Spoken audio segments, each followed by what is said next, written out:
आज की कहानी का टाइटल है बीज की परख।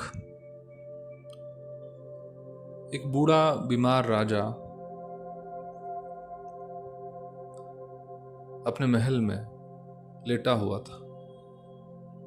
उसके सामने उसके 3 बेटे खड़े थे। राजा ने कमजोर आवाज में उन बेटों को कहा, बेटों, अब मेरा समय पूरा हो रहा है। मैं देखना चाहता हूं कि तुम में से कौन राज्य संभालने योग्य है।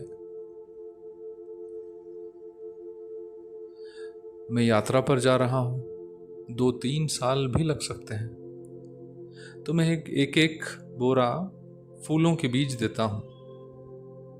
जब लौटूंगा तो जो बीज मैंने तुम्हें दिए हैं मुझे सुरक्षित लौटाने होंगे। तीनों बेटे फूलों के बीज ले लेते हैं राजा से। बड़ा बेटा बीज को देखकर हंसता है और कहता है, ये कैसी परख है, बस बीज संभालने हैं, आसान है। और वह बीज को तिजोरी में बंद कर देता है।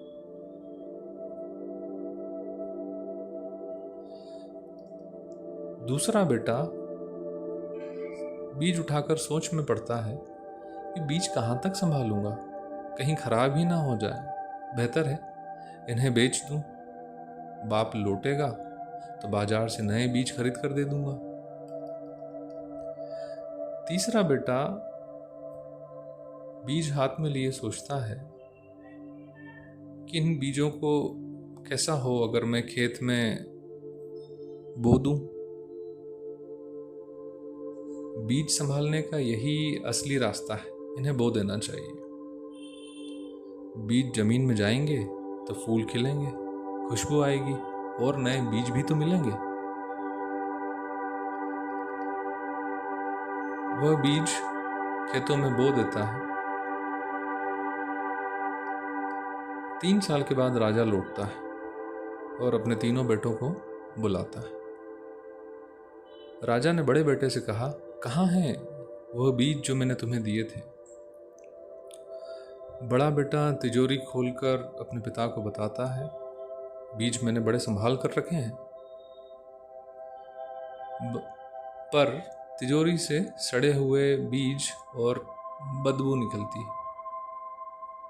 राजा बड़े गुस्से में अपने बेटे को देखता है और राजा कहता है, मूर्ख, ये फूलों के बीज थे जिनसे सुगंध आनी चाहिए थी, तू हार गया। राजा ने दूसरे बेटे से कहा, कहाँ हैं बीज। दूसरा बेटा रुपए दिखाते हुए राजा से कहता है, पिताजी, बीज तो मैंने बेच दिए थे, जब आप कहेंगे नए बीज खरीद कर ले आऊंगा।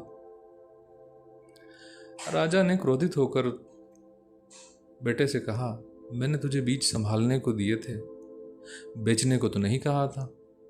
धन और पद, जीवन को बेचना मूर्खता है,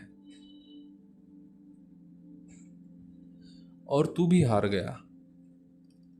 राजा ने तीसरे बेटे से कहा, कहाँ है मेरे बीज।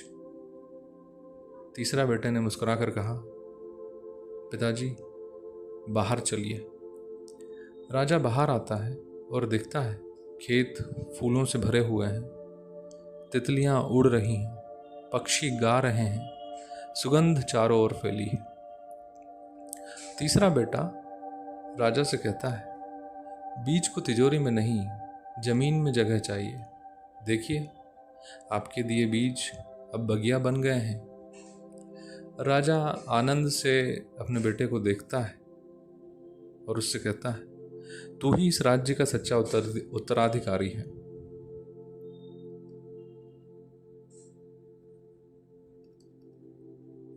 जीवन भी हमें ऐसे ही बीज देता है।